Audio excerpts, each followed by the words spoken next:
If you're planning a stay at the LEGOLAND Hotel in Windsor with an autistic child or a child with sensory needs, this video will show you exactly what to expect. In today's video, we're covering the sensory environment and accessibility, the LEGO Friends room we stayed in, the LEGO Playroom and hidden sensory room, as well as breakfast. And all of this from an accessibility and SEN-focused perspective. We've stayed at the LEGOLAND Hotel ahead of our visit to LaplandUK. This is the packing checklist that we've done for Emma, so she can help us pack her bag. I'm packing bags all day. Packing the bag.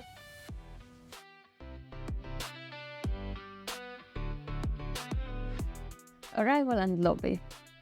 As you are approaching the LEGOLAND Hotel, there's a roundabout and you've got the parking on the left and the hotel on the right. As you enter the car park, there are very few disabled bays on the left, which are complimentary to hotel guests if you have a valid blue badge. If the hotel is busy, then you need to walk all the way to the end of the car park to access the other disabled bays, which is a bit silly because there's no safe crossing from this side. So you would need to walk all the way down there to access the zebra crossing. And if you've got a runner like us, then you know that this is not ideal. As you enter the hotel, we couldn't see any steps or slopes.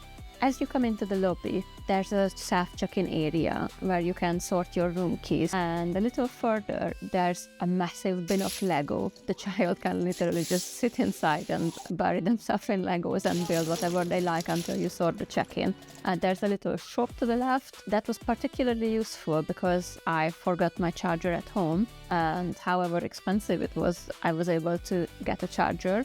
The lobby wasn't too noisy, but we came on a day when the park is closed. Although there are quite a lot of guests here coming from LaplandUK or going to LaplandUK tomorrow morning like us. The LEGO Friends room. So we're staying at the LEGO Friends room. This is on the first floor. So the entire first floor is decorated in LEGO Friends theme, as well as the whole room. As you come in the LEGO Friends room, there is a lot to take in. There's a children's area to your left with a bunk bed. And what's really cool in this room, there's a LEGO building area with a bin full of Legos, and the room is really nicely decorated. There are Lego builds everywhere. The bunk beds are pretty small. If you're in a situation like us, where the child comes over in the middle of the night due to all the sensory needs, kicking you or headbutting you, and one of you decide to go sleep in the kids' bedroom, there's not gonna be a lot of room there. So the bathroom is really nice. We chose to go with the regular one, not the accessible one. Because Emma is still little, we can just lift her in and out of the bath. We have plenty of towels in the bathroom, and there's a sign advising us to ask for more if needed. We usually have an alarm that we can put on the door so we can hear if Emma's leaving. I would very much recommend to bring something like that with you because these doors are really easy to open and she's very prone to just wander around. The windows, there's a keyhole in the window, but there's no key in it, so Emma was able to open it. But the good thing is you can only open it a couple of inches, but still I would very much prefer if they would supply the keys, because sometimes she might just chuck things out of the windows. Wow! The bed in the main bedroom is pretty high, so if Emma comes over in the middle of the night, then we're just going to put pillows around the bed and hoping for the best. And there are some sharp corners on the furniture, such as the desk. There's a coffee table with sharp edges that Emma already bumped herself into a couple of times since we arrived. This is my chair. This is my chair. I think, especially because this hotel is designed for little children, it would be a lot better if they could use furniture with rounded edges or have corner protectors. Also, a good thing is that the whole of the room is carpeted, so if you've got a child like us who's sensory seeking and constantly rolling around on the floor, it keeps them warm. And the room is very quiet. I'm not sure if we have neighbors or not, but we can't hear anything. The air conditioning is great and it doesn't make a lot of noise. We found the Lego Creator Center in the safe, and we were also given an Animal Crossing set, and we're going to take this home and build it together. We've also found the LEGOLAND lanyard and a really nice LEGOLAND towel in the safe. So first, you got this page And you need to look for a bunch of clues around the room to end up with a 4-digit number to open the safe. So tick, please. After you put all your numbers in there, Open. pull it, look, let me help. Yeah, and open it. Pull it out. Go! What's in there?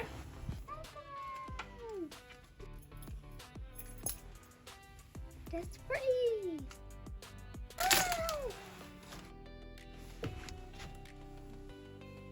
Emma, what is it?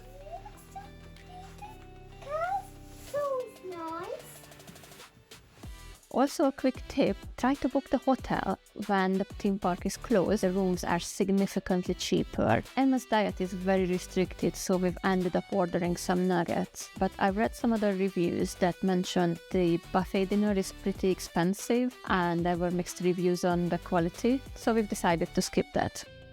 The Legoland Playroom. I'll go. Hello, Mommy. The Legoland Playroom is located just between the lobby and the first floor. The sensory room can be accessed from the playroom. If it's closed, just go to the reception and ask them to open it for you. Both the Lego Playroom and the hidden sensory room are free to access for hotel guests. This is the sensory room. It's a really nice and calm environment, and there is also a swimming pool, but we didn't bring the swimsuits, so we just felt that it would have been too much to do everything in this one afternoon. And if you stay for more than one night, I would recommend giving it a go, because honestly the pool area looks lovely. So once Emma settled down a bit, we can go and have a quick play in the playroom outside. There were only 2 or 3 other families in there. It was nice and quiet, wasn't overwhelming for Emma. And there are lots of different areas in this playroom. It's almost like the Legoland Discovery Center, just a smaller version of it. But there was a Duplo area, the big chunky Duplos and the massive foam bricks.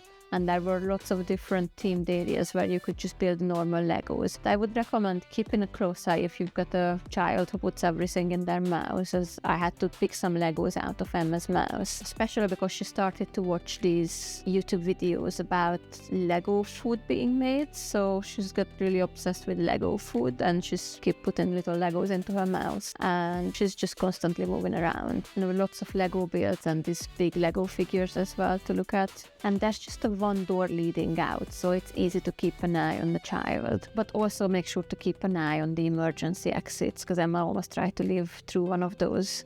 There is no time limit on either the playroom or the sensory room, and there's no booking required. The breakfast is included in your stay, but you do need to book a table online. It's buffet style, and there is a lowered breakfast bar for the children so they can help themselves. There's a good variety of hot and cold breakfast options, and there was also a character meet and greet just outside the restaurant. We're heading to LaplandUK next for our departure as Golden Explorers. Will the VIP upgrade make the experience more accessible for Emma, and is it actually good value for money? If you want to find out, the video is on screen now or linked in the description below. If you find videos like this helpful, then consider subscribing for more SEN-focused family content.